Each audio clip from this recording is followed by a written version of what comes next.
Alright, hi. This is my first YouTube video ever, I think, in like forever at least, about how I won EUIC, which is the biggest VGC event to date with over 1,400 people. Today I just felt like talking about my thought process behind the finals match, in case anyone would ever find it helpful. Okay, so before I talk about the finals, it's probably better if I talk about my preparation process first. For those who don't know, in an IC, the finals is on Sunday, so that gives the people in the finals a little under 24 hours to prepare for the match. Just a little heads up, my prep process for this took around like 5 or 6 hours, so I'm just gonna keep it simple and just only talk about the conclusions I came up with instead of just going to talk about all the stuff in between. So one advantage for me is that Zach was able to play two versions of Bolt Balance on stream, which gave me some time to watch and see how he'd approach the matchup.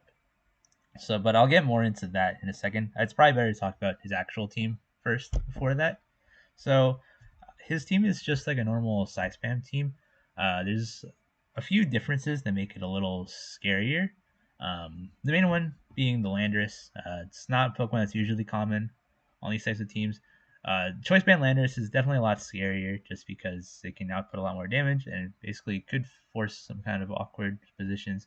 Also, having access to U-turn means it could U-turn into Indeedee to get like expanding forces off. More subtle ones is the Urshifu. It's Focus Sash. Usually they're choice scarfed on these types of teams. It being Focus Sash makes it a little more annoying because I'm not able to like one shot it right away. And in order for me to take it out, I basically have to double up into it, which is a huge commitment to do. Um, so that can be a little annoying in the future. And the last one that definitely stands out is the Iron Crown with Calm Mind. Just because after a few Calm Minds, like even like one, it could already do a lot of damage to my team, which is definitely not good. Terra Dragon is one saving grace of this because it allows me to pin it with Ogerpon and Raging Bolt. The only problem is if it gets a little too strong with the Calm Minds, as I was saying, then this little advantage is not that big of a deal.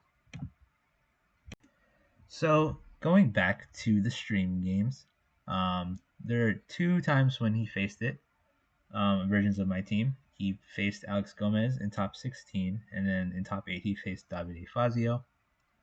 One thing that he did that was common between both of them was he would always bring Iron Crown, Landorus, Indeedee, and Urshifu in some order. I did note that he would sometimes bring Tornadus, but the thing is he would never do that in game 1. It's more of just an adjustment to what happens in the previous games. So with that, I came up with a few game plans. The first one on my end was Raging Bolt, Incineroar, Rillaboom, Ogerpon.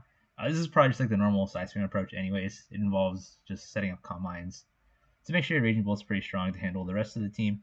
Rillaboom to change the terrain, Incineroar to block Iron Crown's attacks, to block Expanding Force, and Tachyon Cutter doesn't do too much. The last one was stuck. I was a little unsure on between Ogerpon and Urshifu. After a little bit of testing, or a lot more testing, not a little bit, I decided to stick with Ogerpon as the last one, just because Urshifu, it's a little too slow in this case.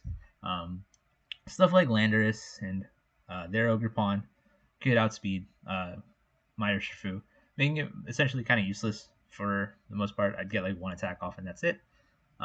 Also, Terrafire Ivy Cudgel threatens a lot more damage. I'd be able to knock out stuff like the Landorus and Indeedee, stuff that Urshifu can't really do. Also, Ivy Cudgel, for example, doesn't get affected by the Rocky Helmet, which is a lot helpful in this scenario.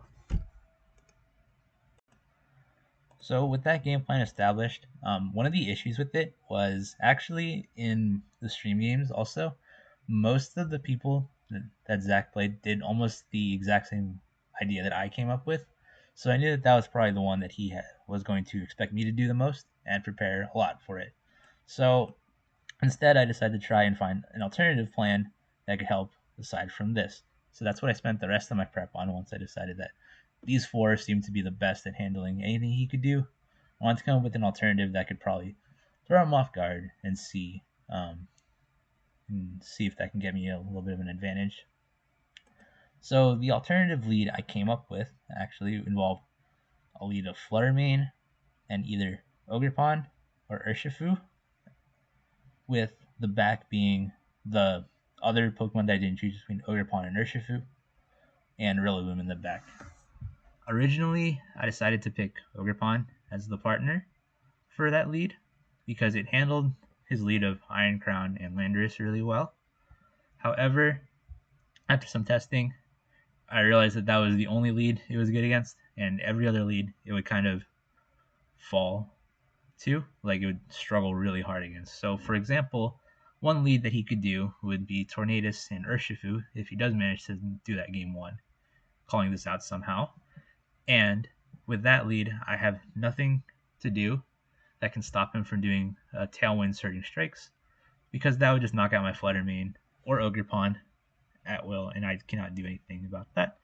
Another example where this loses even harder is if he does Tornadus and Landorus. If he does that lead, then there's actually like nothing I can do if he just Tailwinds Earthquakes. He can even just Bleak Windstorm Earthquake if he wants, and that just gives him way too much momentum in the game off the first turn. So I decided to switch my idea of starting with Ogerpon and decided to go immediately with Urshifu. So the lead of Fluttermane and Urshifu was more solidified near the end of the process, with Ogerpon Rillaboom in the back. The only problem with Fluttermane and Urshifu as a lead is it doesn't lose to anything, but it also doesn't hard win against anything. It's a more neutral lead because it still allows you to like not insta lose the game right off the bat compared to the Ogerpon lead. But the problem is it doesn't give you like that much of an advantage either. It just allows you to just like start spamming attacks right away to clean up for the Ogerpon Rillaboom in the back, which doesn't really help too much because, for example, I won't be able to knock out Iron Crown with like Terra Water, Surging Strikes, and Moonblast. Landorus is like one Pokemon I can knock out, which could help. Urshifu, I'd have to double it with like Aqua Jet if I somehow am out of terrain. In DD, I lose like half my health. So, but this was like the best like alternative plan I could come up with. It's just weakening everything so that my Ogerpon in the back could just Ivy Cudgel the rest of it. So I decided to stick with that plan. So now my two plans going into the game were Fluttermane, Urshifu, Ogerpon, and Rillaboom as one mode, and my next mode would just be the Raging Bolt, Incineroar, Rillaboom, Ogerpon. The way I decided the order of this was I decided to start with the Fluttermane mode first in the game, and just to kind of see how he prepared for it and what he came up with. But then for the next two games, I would always do Raging Bolt, Incineroar, Rillaboom, and Ogerpon because I felt like this covered everything. Also, going back to what I said about him bringing Tornadus as an adjustment, I thought that maybe bringing all these Pokemon in the first game that allowed me, that were kind of weak to Tornadus' Bleak Windstorm, would kind of make him want to bring Tornadus in the future games. So that would probably help me a little bit more. It would maybe make the matchup a little bit slightly in my favor if I can get him to bring Tornadus into here. So that was my logic behind that. Similar to what I was saying, where this lead doesn't really solve anything. With the Fluttermane mode, I was fully expecting to lose game one, but I felt really confident that I could win with the Raging Bolt Incineroar mode. So that I was perfectly fine with taking that risk of losing immediately to a Tornadus lead on the first game if it meant that for the future games I can have an easier time handling the rest of his team. So just like a small little advantage that could maybe help this matchup that feels 50-50, slightly skewed into my favor by trying to manipulate the way he thinks I'm approaching the matchup. Okay, so since I've already talked about how I wanted to plan for this, I think it's time to start talking about the actual game. So, like I said in the first game, I was planning on leading with Fluttermane and Urshifu, which I do exactly. However, here he leads with Ogerpon and Urshifu. Originally, Ogerpon is not a Pokemon I thought he was going to lead. At the start of my tests, we did try one where he does do like double follow me next to like Iron Crown, But I kind of like flew over my head because, like I said before, he brought everything else except Ogerpon into it. So this was like not the Pokemon I really thought he'd end up bringing anyways against me. So this was kind of a little bit of a shock for me. But obviously it's definitely still winnable. A lot winnable than if I brought Ogerpon, because if I did bring Ogerpon here, I'd be in trouble because he could just follow me and Stellar Surging Strikes into anything here, and I just lose it. So here, my original thought process is that one of these Pokemon is going to become an Indeedee. He's going to switch one of these into Indeedee and attack with the other. So I decide in my head that it's fine if I just Moonblast the Urshifu because I get to remove its sash and Surging Strikes it, because I believe that this would work out, because I'm fully convinced that one of these Pokemon is going to switch out into Indeedee. If the Ogerpon switches into Indeedee, I knock out the Urshifu basically for free and keeping my sash intact. If he switches the Indeedee into the Urshifu spot, what happens is I would still be fine because I'd have my Flutter Mane around to kind of just control the speed. So that's my logic behind picking Urshifu as my target with this. But as you will see in this turn, he actually doesn't switch anything out and goes for a Stellar Terra, which definitely wasn't what I thought was going to happen. But once I saw this, I kind of realized that I definitely overthought some things, because this definitely is a lot more like safer for him to do if he just follows me and Surging Strikes my Flutter Mane. So that's exactly what he does. So this play turns really bad for me because I know that I'm not killing this thing with Surging Strikes. So one thing to note, this one Surging Strikes did like 50 damage with a Stellar Terra. I'm a little bulky on Flutter Mane, but this is a little too little for a Stellar Terra. So I have a feeling that this is a Jolly Urshifu, also because it moved before mine. So there is a chance it's Jolly, but no confirmation for sure, because this next one did like 70. So maybe he just like mineraled it. So there's that. And then the Surging Strikes goes off, and that first one did like an okay. So I'm convinced that I might take it out, but then it lives. And in my head here, I'm just convinced that I just lost on turn one. I made a really bad play because in retrospect, the best thing I could have done was Icy Wind and Surging Strikes the Ogerpon, because this breaks the Focus Sash, and it also gives me the speed advantage, which could force him to switch out later. But because I did this really like centered play on him switching Indeedee in, I'm really far behind to the point where I do not think I can win this game anymore, and I should, which is like okay, because like I said before in the preparation process, I expected to lose when I brought this group of 4, because it doesn't really beat anything. It's just meant to throw off his plan. So I was fine with it, but obviously I didn't want to lose like this badly. But it kind of sucked that I was this far behind, because now looking at my back of Ogerpon and Rillaboom, one of these Pokemon is probably going to have to take a Stellar Terra Surging close combat, not Surging Strikes. And that will one-shot anything else on this team. So at this point, I need to figure out how am I going to get around that if I want to even try to win this game. But in my head, here, I'm just still kind of convinced I just lost. So I just picked Rillaboom as a guy to just maybe get him to switch into Indeedee. Because here it's kind of obvious I could just like Aqua Jet and knock out the Ogerpon, which I guess is something I could do to try and bring myself back in. But that's easily counterable. But yeah, here I'm just trying to like flounder around, try and find something to do. Here I could also just accept that he's gonna just Ivy Cudgel my Rillaboom, and I don't have a way to punish it. I don't want to waste my Terra this early on my Rillaboom. So he actually switches, but he ends up switching the Urshifu into Indeedee, which definitely was not something I expected. But in a way that kind of helps a bit, because it gets rid of the pressure that I originally was worried about of the Urshifu close combating something, because it's not there anymore, so it can't close combat anything. So that helps a lot. And this also helps a lot more because, again, I was expecting to eat the Ivy Cudgel with Indeedee. With my Rillaboom spot. So when I switched into Ogerpon, I was expecting that to just eat the Ivy Cudgel, and I'd still be in a rough spot. Him doing this helps a lot. that is going into my Urshifu. So even though it's still kind of weird, because Surging Strikes into an Indeedee and I lose like half my health, it's better because my Ogreppon's pretty useful for the end game, depending on what his back Pokemon is. It outspeeds everything he has in the back.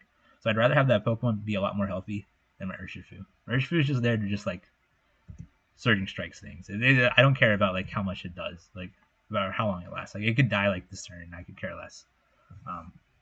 So in this spot, it's still a little annoying because he can just easily position himself to get into that pin that I was talking about before, where he can follow me in close combat. But however, it's a little less scary now because both of his follow me guys just go down to one hit.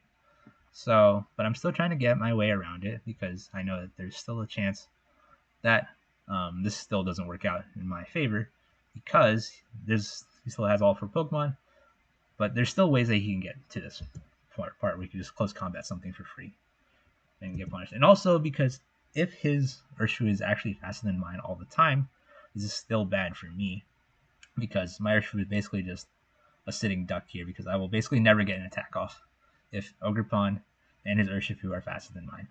So at this point, all I know is that he'd probably have to just always focus down this Ogrepon spot and try to figure a way out.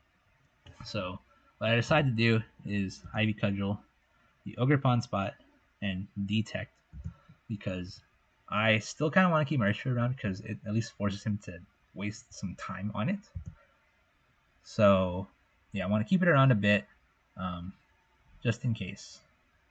And so this actually helps a lot again for me.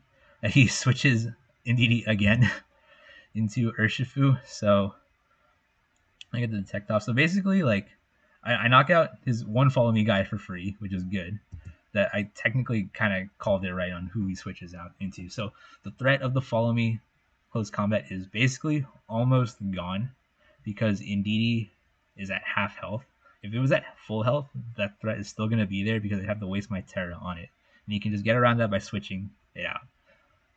But because he switched Indeedee in before and it took half its health, the threat becomes a lot less scarier to the point where I'm not like super worried over it. Like he can do it now, but it's just like he's lost so much from it. So now he's in that position that I was talking about with the follow me and Stellar Terra, but yeah, he can only get that one thing off. But the problem now is because of that, my follow-up attack is going to target directly into the Urshifu spot if he does not switch Indeedee out. But there's a chance he wants to keep that Pokemon in the back as healthy as possible.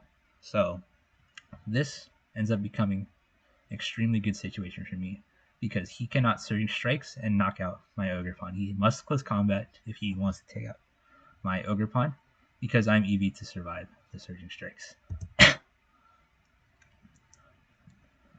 So that's exactly what happens. I Ivy Cudgel into the Indeedee, and as expected, he has to go for this Stellar Terra close combat to knock out my Ogrepon, which in my case is like the best case scenario, right? Because I took out the terrain setter, so that frees up the terrain, so my Rillaboom can just spam priority moves too, along with my Urshifu, to do the one Aqua Jet to take out this Urshifu.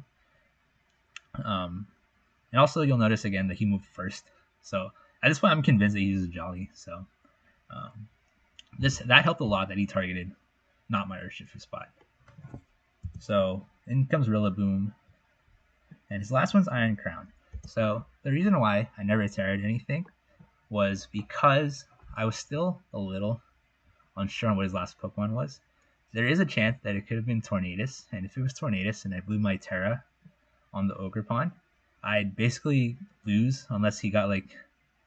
And even getting unlucky doesn't work because he has Rain Dance. Basically, I wanted to conserve my Terra just for the off chance his last Pokemon was not Iron Crown. If it was Tornadus, I could save my Terra for Rillaboom and win that way. But because it is Iron Crown, and I know this now, I'm a little more relieved, but it's still a little unsure, which I'll explain in a bit. But for this turn, it's extremely safe for me to just fake out the Iron Crown and Aqua Jet into the Urshifu because there is no way he can stop this. He does not have Aqua Jet on his own Urshifu, so he can't get like a little parting gift to my Pokemon when he try to crit me. He just has to eat the Aqua Jet. So that's exactly what happens here, and he lets it eat the fake out. Him eating the fake out is a little good for me because leading into the set, I learned that day that Iron Crown is 1 point faster than Urshifu. So I was a little unsure because some people that are helping me prep kind of came with a little theory that he was max speed Crown. So even though that sounds a little ridiculous, now I think of it now, I wasn't too sure, but I just wanted to cover all my bases. So luckily he let me go get the fake out off onto it, so this way I could see the order in which my Pokemon recovered health. So if you noticed it, I was going at 2 times speed, but my Urshifu gained health first and his Iron Crown. So that should mean, at worst, we speed tie. But I'm pretty sure you wouldn't want to speed tie an Urshifu with your Iron Crown. So I knew that I'd outspeed.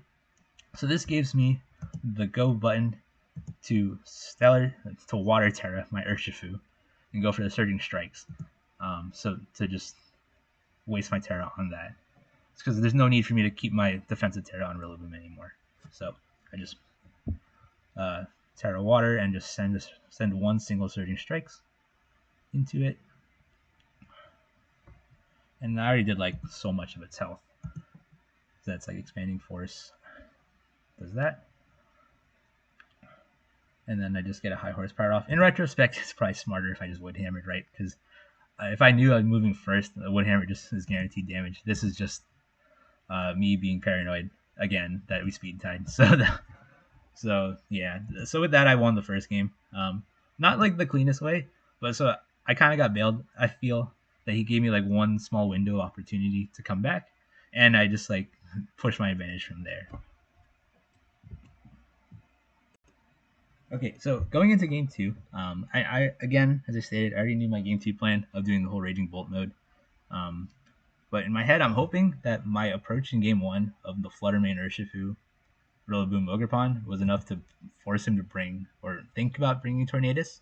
So that's what I thought about going into here. There's not much thought going in other than that. So he does this really unique lead that I don't think I've seen anyone do with Sidespan, where they just lead Indeedee Iron Crown, but it makes sense with his team. He has ways to shift it back in if he needs to. He has like U-turn on Landorus as the main example. But this was not him.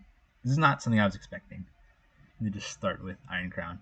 So in my head, on this turn, I thought there's two things he could do. He could Terra Fairy now to block the Dragon Pulse that's coming in, but I'm like fairly confident he's gonna follow me. So at this point, I'm just thinking about ways to stop the Iron Crown.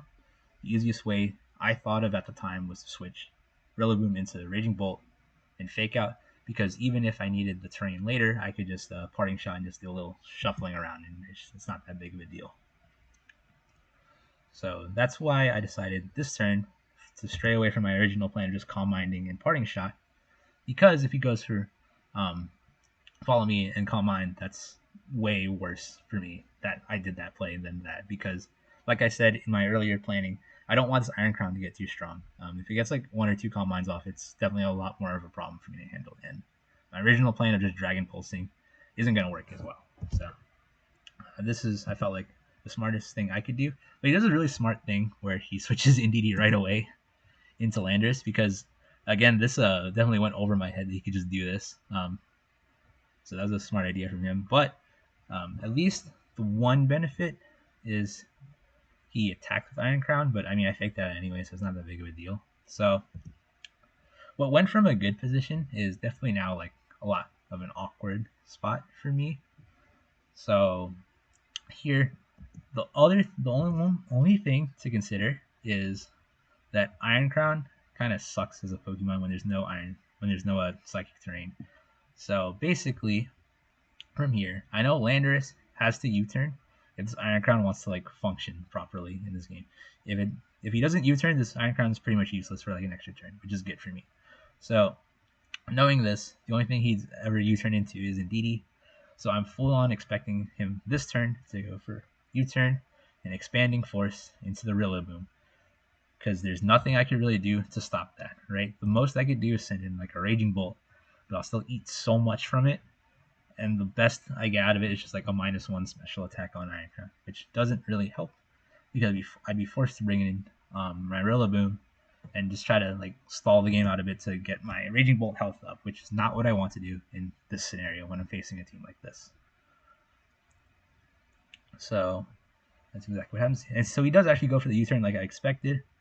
So here I'm just getting ready to eat the Expanding Force, but he sends in Urshifu.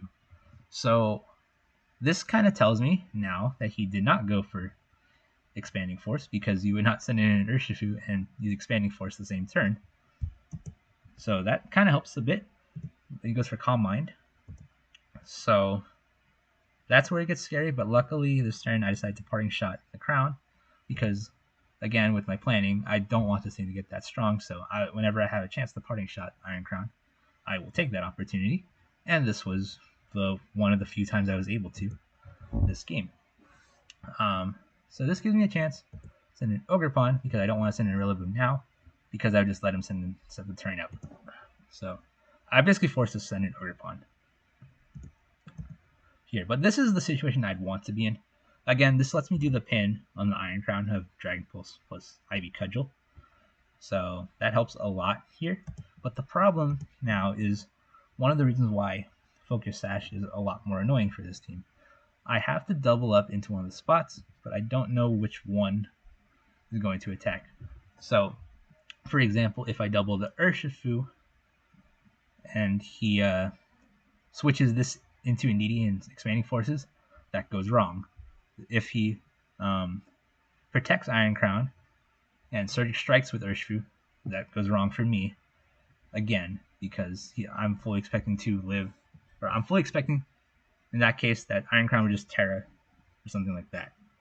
And that's why I would double it. So here I have to pick one Pokemon to target down. So this becomes a 50-50. But one thing that helps a bit was watching the way Zach played in the previous games. So this allowed me to make a little bit more of an educated guess that I think he's going to protect Iron Crown and attack with Urshifu. So what turns into a 50-50 on the outside slowly turns into what I feel is like 60-40, where I'm 60% confident that Urshifu is going to attack and 40% confident Iron Crown is going to be the one attacking. So because of that, that is why I decided this turn to double into Urshifu instead of Iron Crown, which again goes wrong if he switches into Indeedee.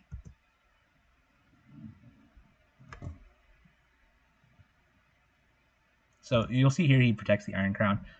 I know from the previous game that my Urshifu outspeeds, so this means Urshifu is attacking. So in my head, I got this turn correct. So I got the Grassy Glide off and the Thunderclap, but the Thunderclap fails. This means he taunted. So in a way, I got it right, but I also got it wrong, because technically, I guess in like flashier terms, if I got it right, Urshifu goes down.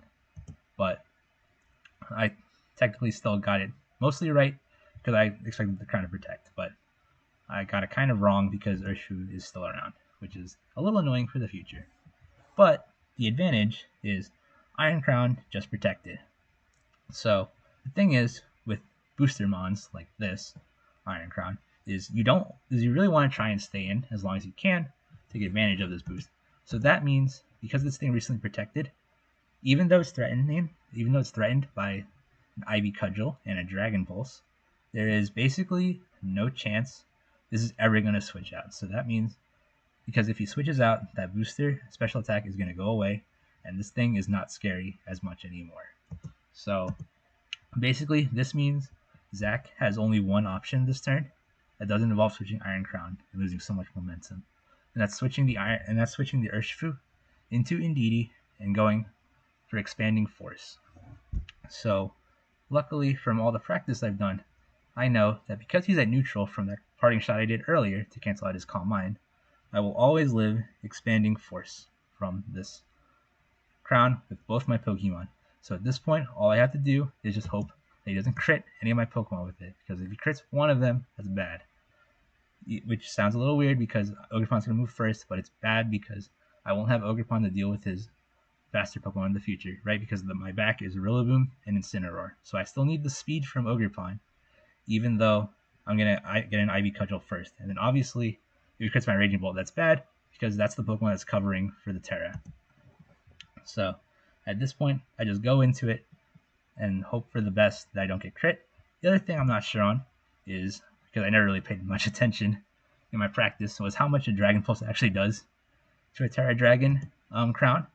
So I have to hope that even if it's at +1 special defense, that I should be able to pick it up with the extra damage that a +1 Ivy Cudgel does. So he does the play that is probably expected, or not expected. He's basically forced to do this play.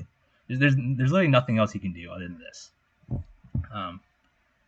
So yeah, and again, my other alternative, by the way, this turn was to just switch Raging Bolt into Rillaboom, but I wasn't really sure that really fixed anything, so that's why I opted against it and just decided to just try and take out Iron Crown, because I knew that's more of an annoying Pokemon than just getting rid of Indeedee.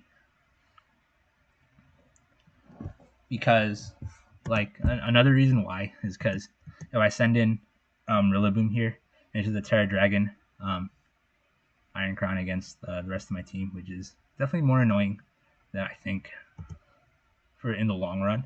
So I want to get rid of this Pokemon as fast as possible. So this Cudgel does half, which is definitely a lot scary because I definitely thought it would do a little more than half. So this is where I'm kind of unsure that Dragon Pulse is going to knock out. And here's the Expanding Force. Again, I need this to not crit any of my Pokemon. If this crits one of them, that's bad. So luckily, I live with both. And then the Dragon Pulse, I'm like really hoping that this kills it because I covered as best as I could, and it does. And yeah, but puts me in a good spot. You'll see I was pretty happy. I didn't think I popped off that hard, but maybe I did, or maybe I just hit the cable. I don't really know. That's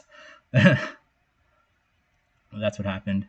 So yeah, from there I'm in a really good spot, right? Like his main force of damage of the Iron Crown is just gone. So it's like trying to just like whatever for him now. So he sends in Landers. He kind of has to, right? Or else like Urshifu just does nothing. So from here, I know I'm in a good spot. I know the only way he can ever get the terrain back is if this Indeedee switches into Urshifu now and U-turns. I think because in my head that's like the one play he's gonna do, or unless he wants to like try some weird stalling play out where he just like switches it out next turn, but U-turns this turn into Urshifu, and then I have to do some fancy maneuvering. But from my head, it seems relatively safe for me to just always Ivy Cudgel Indeedee to try and force this slot to switch out into Urshifu, because he'd have to get the train back up anyways, or else my fake out guys just do way too much to him, of just like stalling the game out and letting it go my way. So that's why I cudgeled the Indeedee, and then I switched to kind of cancel out like U-turn damage. So once he switches Indeedee out, so from here I know the game is just over. Like it's in my favor because, and this is why the earlier turn with the Glide and Thunderclap was also kind of good, because now this thing can't send in safely. So this is the long-term effect of getting that one prediction correct. And so yeah, and then I could just send in my Incineroar. And he basically he only has two options. Basically. He could basically just Rock Slide and flinch everything, or he could just do the U-turn maneuvering play, which is again what I thought he'd do because he wants to turn back up. But Ivy Cudgel goes off and takes out the Urshifu, which obviously helps. I also crit there, so like even if I got that wrong, of like this lander switches out into Urshifu, the Cudgel was probably killing the Indeedee because I crit. So at that point the game is over anyways, so that helps a lot in my end. Rock Slide takes out the Ogerpon, but him locking the Rock Slide helps a lot for me. Although to be fair, in this situation, no matter what move he's locked into, he's kind of screwed. Because he's not able to do damage fast enough to Rillaboom or Raging Bolt at the same time. So I send in Rillaboom because I want to win this game as safely as possible. So the only way this can go wrong is if my Rillaboom, which is my new win condition from here, loses way too much health from Rocky Helmets. So the safest play here is to just fake out the Landorus and knock off the Indeedee's Rocky Helmet, because that'll just make it so that my Rillaboom won't lose 1,000,000 health each time I try to hit this thing. So he crits my Rillaboom with Gleam, but obviously it's an Indeedee. It's not that big of a deal. Knockoff does two good things here. It knocks off the helmet, but it also activates my Citrus Berry. So this allows me to live a little longer. I might even live another Banded Rock Slide if he goes for Helping Hand because of that little bit of recovery, so that's a lot beneficial. And here it could still be a little scary. I need to get the terrain back up in my control, so I have to switch Rillaboom again. But with the Incineroar, I always have the parting shot because I can't knock off the Landorus because I want to have it stuck in Rock Slide.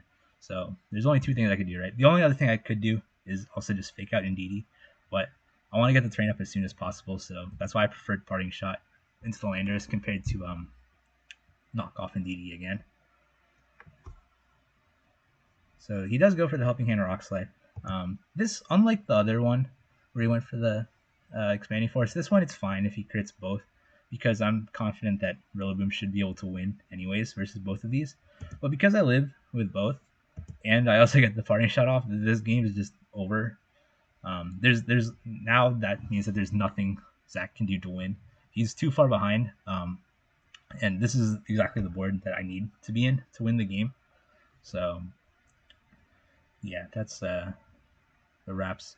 Like even like no matter how unlucky I get, there's no way I can lose this. Like fake out Dragon Pulse. I kind of forget honestly that Indeedee's faster than a Raging Bolt, but even if that took it out, I'd be able to take it out with just fake out to the Landorus and just Wood Hammer into Indeedee. So it's not that big of a deal that I like forgot that. It's not like game losing. But yeah, from here, there's nothing he could really do to stop me from winning because I have priority with Grassy Glide now. That's why I wanted the terrain control, so I could just spam Grassy Glide. So this way I can't get flinched. The thing is I'm way too healthy. That Rock Slide can't kill me before I take it out with Grassy Glides. But I also have Incineroar in the back anyways to just fake out the Landorus. So that just stops it from doing anything. So that just gives me like a free Grassy Glide or even a Wood Hammer at that rate. So that just means that at this point the game's just over because I have 3 Pokemon against the choice banded Landorus. So yeah, I just protect. I just want to get a little bit more health. Not like it's super important that my Raging Bolt has health. Again, the way I win is through Rillaboom, so that's just whatever. And here I just Calm Mind because I'll be honest, I kind of thought he'd cancel. So I didn't expect this turn to go through, but Grassy Glide takes out the Landorus, and yeah, that's the set. So yeah, I hope you all learned something useful from this. Overall, I'm still really happy with the way I played this. I'm happy that I was able to turn game 1 around a lot after how badly that went. And I'm definitely proud of the way this second game played out. Obviously, there were a few things that I could have done differently, but in the grand scheme of things, I think I played this about as well as I could have. So yeah, I'm pretty proud of this. And I hope you all enjoyed watching this video. Obviously, I could do more for the other games that I've done. I was thinking of doing some for obviously the rest of this tour and also Toronto. So if you guys do enjoy that, hopefully I will be more motivated to do more of these videos. So yeah, thank you again.